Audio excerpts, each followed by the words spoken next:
পাঁচ ফোড়ন দেব, রসুন, পেঁয়াজ,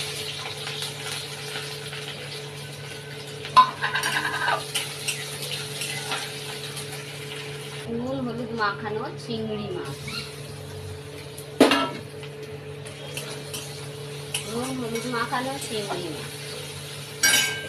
নাড়কোটা আমার ভাজা হয়ে গেছে, এটা দেবো কলমি শাক। এবার দেবো নুন আর হলুদ, এটা হলুদ দিলাম, নুন আমি দিয়ে দিয়েছি।